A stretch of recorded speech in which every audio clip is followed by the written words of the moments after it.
From the shores of the Galilee, join us in the hottest topics of the Middle East. Watch as prophecy unfolds. Ancient mysteries are revealed. I welcome you to Galilee Live. Welcome to Galilee Live yet again. One of the most exciting things we get to do as Galileans is talk about what God is doing here in the north parts of Israel. And 10 tribes were carried away. Well, they are coming right back, and they have things to say. And so my name is Chaim Mailspin, Director of Operations at the Aliyah Return Center, which is just down that way near the Sea of Galilee alongside the Jordan River, where we're helping immigrants, providing houses for them, really their little first steps in the land. Also, even lone soldiers and the orphans and widows, and really trying to just fulfill what Yeshua said, which is, I had no food, you gave me food. Had no clothes, you gave me clothes. Had no place to go, you gave me a place to stay. And with me is Moshe Mailspin, and I have a Lightwaves worship project here in the Galilee as well. Really exciting. We're coming out with an album. Super excited. And glad to be here on Galilee Live. Lightwaves, I love it. And also, author and friend, esteemed gentleman. Thank you. What's your name? Doug Hershey, the last time I checked. Author and founder of Ezra Adventures, also quietly known as the Hersheynator. The Hersheynator. Right. Now, does that have anything to do with the chocolate, the Hershey's chocolate? Yes, distantly related, but, no inheritance, no free chocolate, so what's the guy to do? Right. So. Willy Wonka? We're close. We're grasping at straws here. A little bit. Hey, what in the world is this all about? I mean, this looks very, very strange. Is it orangutan hair, or what are we doing here? Orangutan hair is not something I've heard of before that would be tasty, but we can always give it a shot. Right, I hear it's called kanafe. Actually, this is, I'm not going to say it was originated in Nablus, but it's the best kanafe you can find. Actually, Hershey could elaborate on that a little bit, but it's biblical phenomenal.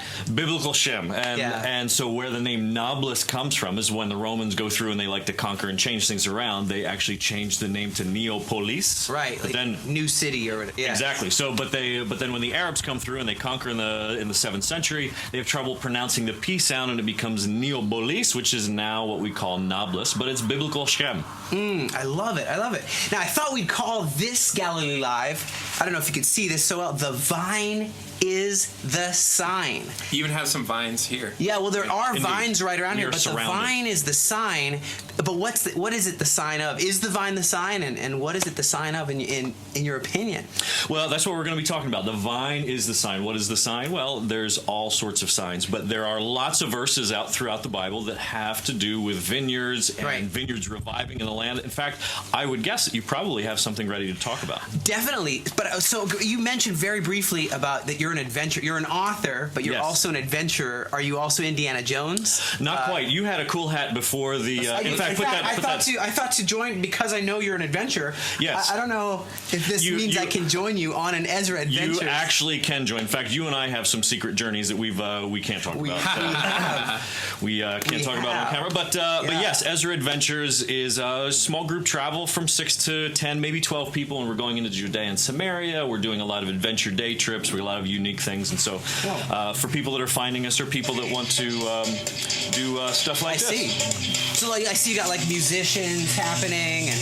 Yeah, we're doing some Jeep stuff. Oh, did you know you can snow ski in Israel? I didn't realize Mount Hermon, it's amazing. Are you in a helicopter? In a helicopter, flying up on the Galilee, right there. Got some dirt bikes going on. That is modern day Indiana Jones. Listen, anything that you want to do in the adventure world, you can do in Israel, and we help set all that stuff up. People don't realize that there's actual skiing, there's actual snorkeling, there's actually swimming with dolphins. And there's actually beautiful fish. It's like the Caribbean. It's amazing. Doesn't Red Sea have some of the best actual snorkeling places in the planet Earth? It really is. The coral reef down there is it's stunning. This is Israel. So come to Israel, check it out. Your adventure begins now.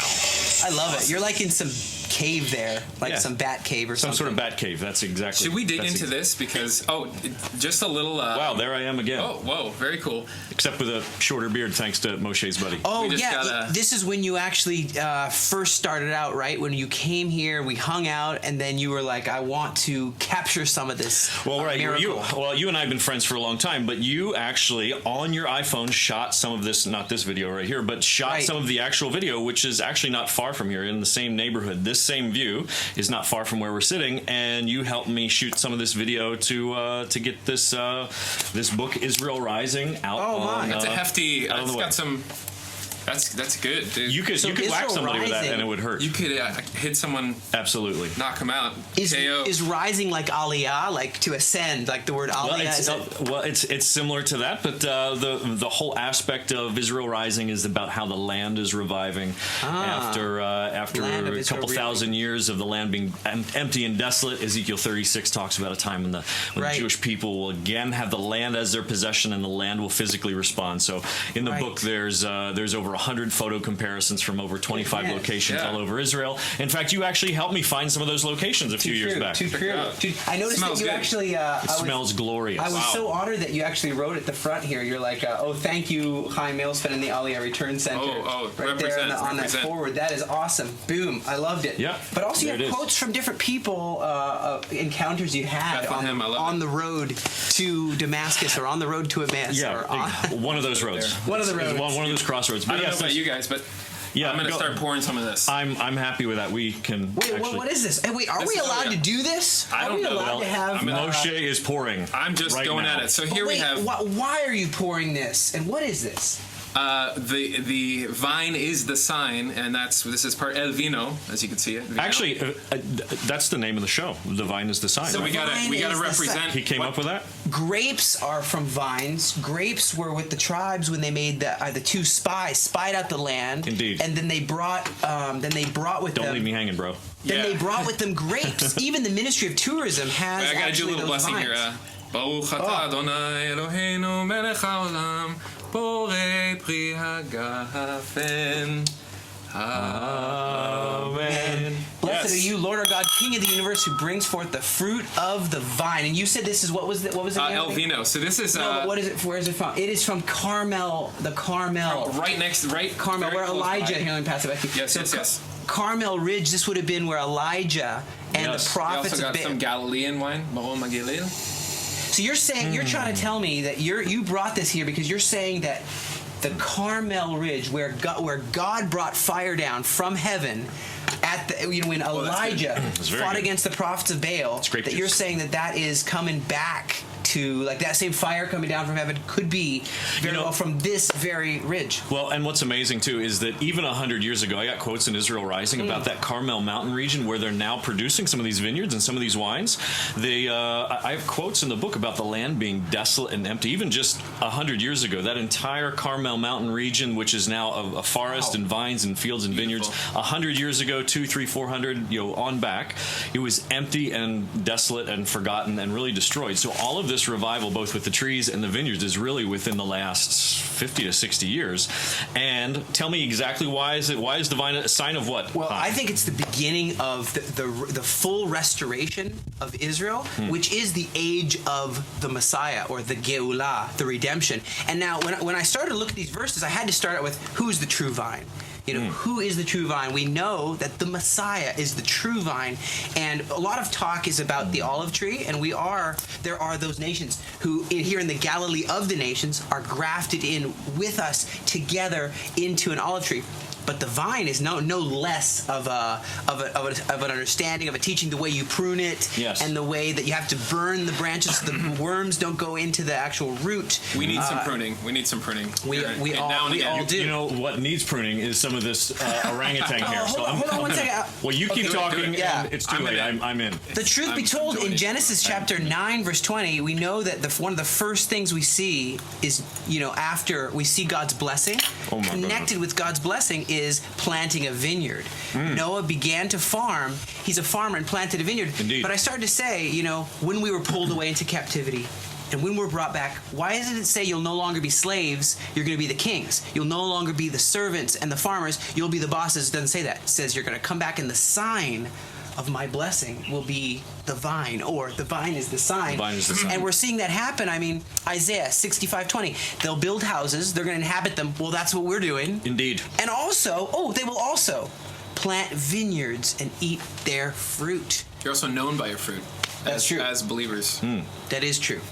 So this is like, I'm seeing that these ancient prophecies, like, for example, again, you will plant vineyards on the hills of Samaria. The planters will plant them and enjoy them. And you were telling me about some of your Samaria times, and you saw nations were coming to be part of that.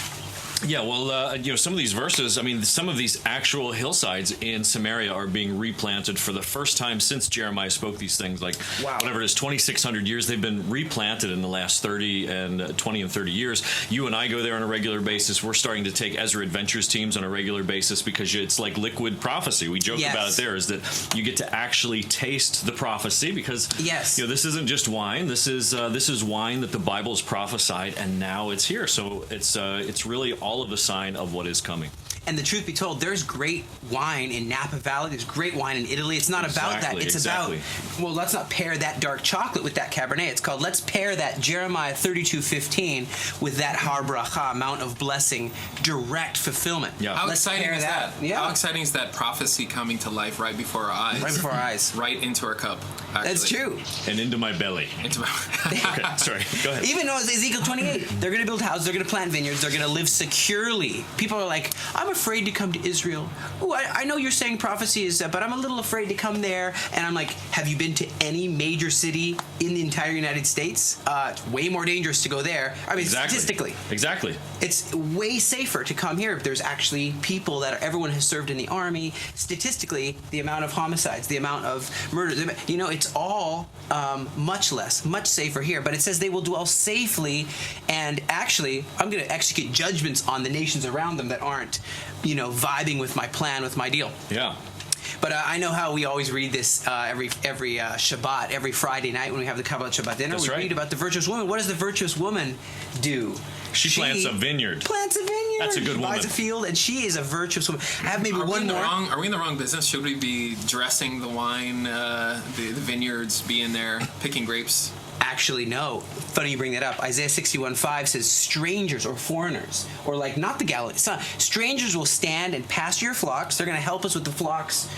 Also, foreigners will be your farmers and your vine dressers. So it says there's a role of the nations, those from Norway, those from Tennessee, those from Milwaukee, those from Hershey, Pennsylvania, those from London, from from all over the world, even from the islands of the sea and the coastlands. God has a plan and a purpose for them to come and to actually help with this sign. And maybe I'll end with this last one. I know you're like, how many vine verses is this guy going to? Well, I was just going to say, like, there are so many verses in the Bible about vineyards and about wine and about restoration and about what's happening. It's not just a few scattered here and there. I mean, this is all through the Bible. The vine is the sign of the age of Messiah. I think we've begun. Some people say, hey, one day. I'm like, today.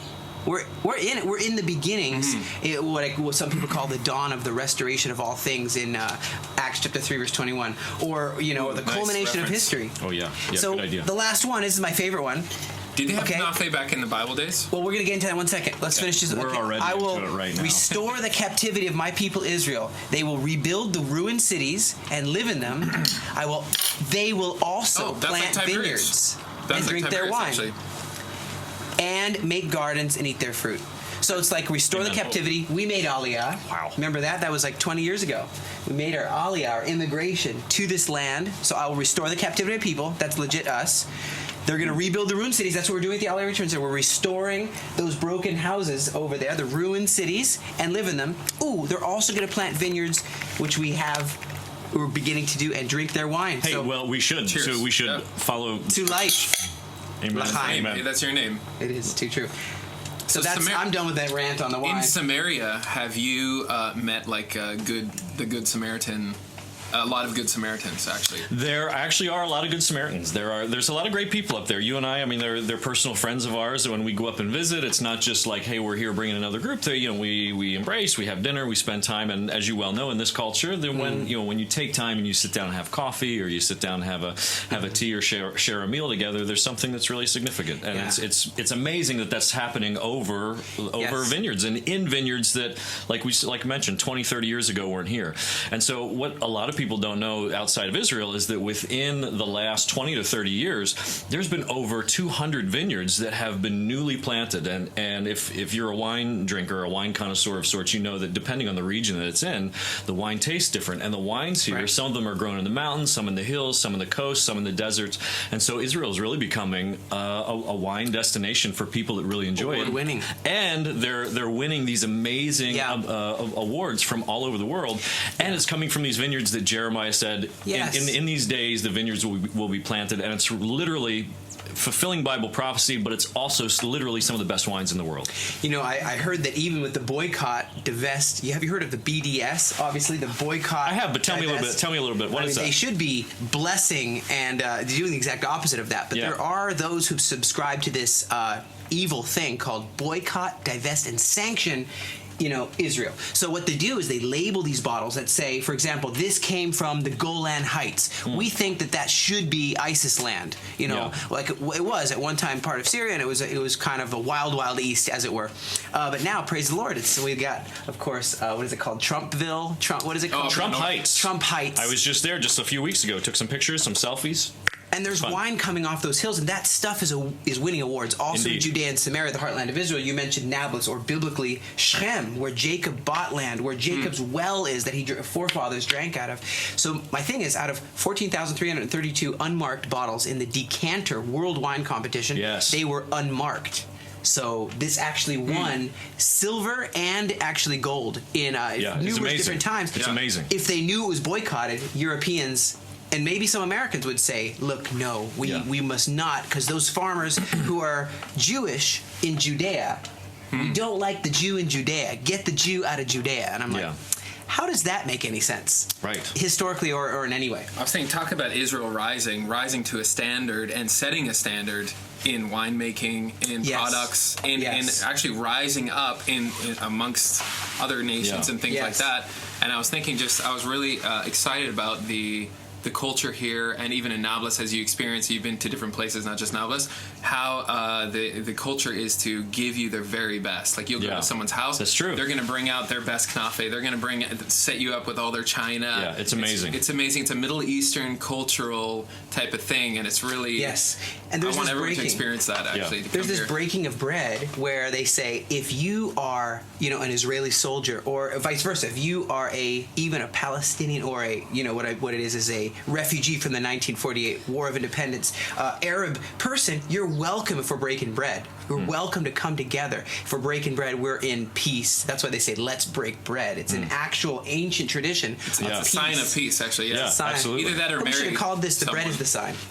But then it wouldn't rhyme. The bread and the wine. The bread and the wine is... Melchizedek. We missed it. Can we start over? We need to... Just kidding. Because you know that Melchizedek... We should have brought a nice challah here. Oh. We're on... Well, it's Friday. It's Friday. We're getting close to Shabbat. We're getting close to Shabbat. Close to Shabbat. It's almost time to challah.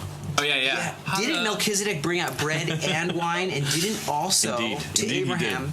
And then who's Melchizedek? Good question. Talk about cheese. So that what is kanafe it? is actually it's a type of cheese. It's similar to the English clotted cream. Like that's the cheese. Wow. It's not the exact same, but it's the same kind of a concept. Where you not have orangutan here. So what is it? We do have some baklava here. This is what's this? Is what I want. That is actually some orange type of it's actually, I heard it's thin pasta. That's sweet thin pasta. Yeah. With pasta with pasta? Honey. Yeah, it has a lot of the sweetness. There is honey or sometimes sugar. But so what do you just chop off a chunk? Chop it in. Okay. Chop into there. All right. Okay. Wow, that one is. And so, what does it taste like? What do you? So it's cheese. I see layers of cheese, but it's not like a pizza. It's sweet. It's really, and it's served warm, and it's really, if it's fresh, and if you're in any of these fresh bakery places they make it. Oh, it's glorious. It's almost like a sweet, you know how you have jachnun? It's like a mix maybe of like a jachnun or a malawach, but sweet, or like a malabi. So this kanafe, it sounds like you're mispronouncing the word knife, but you're pronouncing like a K and then E at the end could be silent, or it could be or E, so like you're kanafe. You're cutting the kanafe with a knife. With a knife. Yeah. I wish I had a knife for Actually, the knafe. that's funny. In Israel, they pronounce those things like psychology. They say psychologia. They pronounce the P as opposed to 3-second rule. Wow. So it's interesting. Also, like knife, the Israelis might say that knife. They would pronounce the K. So now, explain to me, how is this relating in any way to what you feel the coming together of the age of the Messiah, or the vine is the sign, or this is a traditional thing that all people love, the sweetness of the land? Yeah, for sure. And, if you want to go in deeper, this is the land of milk and honey. Right. And so you have some of the sweetness, you've got some of the dairy. That all needs am I allowed to eat all that in your mouth right now. Go for it. That's how we like it. And so, it's a great combination. Moshe, you need to finish. You need to try. You need to try this. Where is Barkan from? Which part of the? All this is Galilean. Region? It's right up here. Galilee A little is bit where more it's at. of the Galilee. Do it. Yes. We could do this all day long. It's almost Shabbat. I feel like Abraham was doing But this. we won't. I feel Abraham had he didn't have a talk show, but he probably talked to his colleagues and chilled with some wine and. But I want to understand more about, so when these farmers have bombs placed in their vineyards, wow, and then they say, ooh, false media, or as known in some circles as fake news, talks about, they stole Palestinian land to make this wine, and that's why it's boycotted. What would you say to an accusation of this type, and some of the tensions that are behind this very wine? Yeah, well, first of all, I'd say you're crazy, because people really don't know what's happening here in the land. They don't. And you and I see that a lot, especially when in terms of Judea and Samaria and the things that are happening there. A lot of times, we view these or what's portrayed on the news of these settlers, these Jewish settlers in the West Bank, as if they're these crazy radical people. And at least for Christians, what we call these settlers are really Jewish people that are believing the Bible, that it's their time and their season to be back in the land. There's an everlasting covenant made with this land between God and the people and the land. It's like this triangle that fits perfectly together.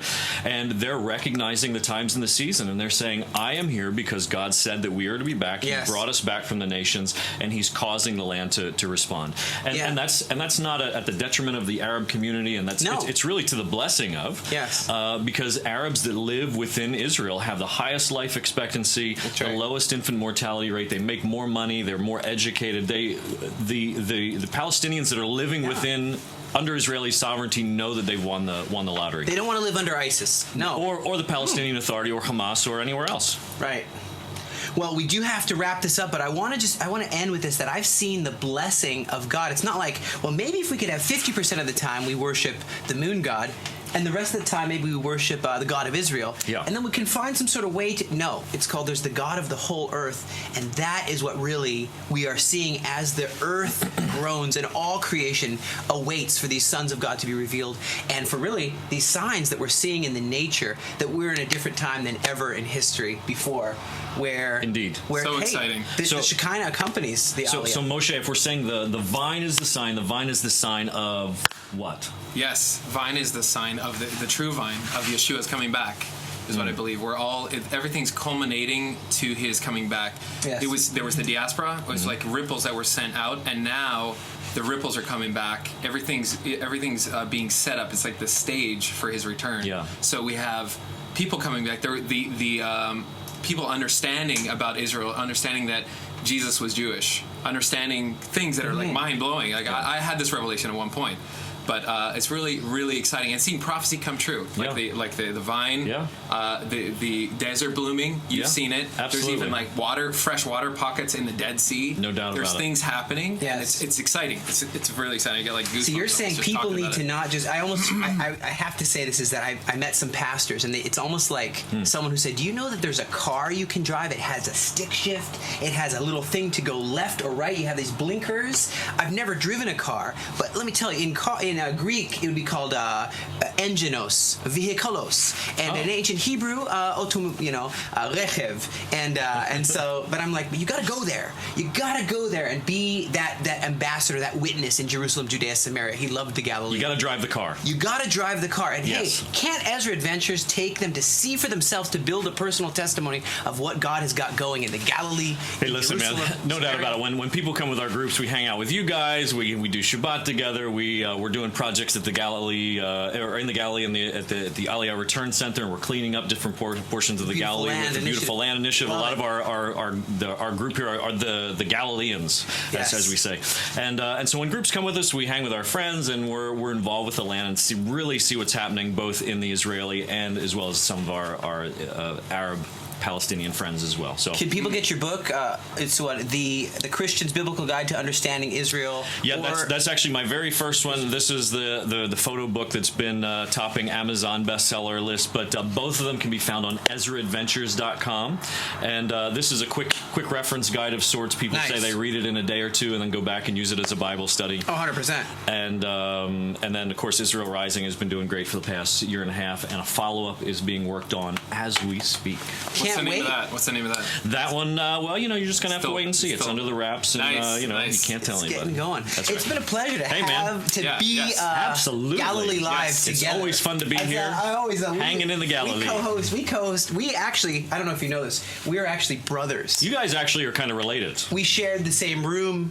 The same womb. We did, yes. And the same womb. That's true. So we, same clothes. In fact, I take his hand-me-downs. That's not my shirt. And you clearly share his pants, actually. I am wearing his pants right now. And his hat, clearly. Oh, now his hat. I was Anyway, thank you all for joining Galilee Live. See you next time, where we discuss what God has got going in the Galilee. It's beautiful. It's marvelous in His eyes. It's marvelous in our eyes.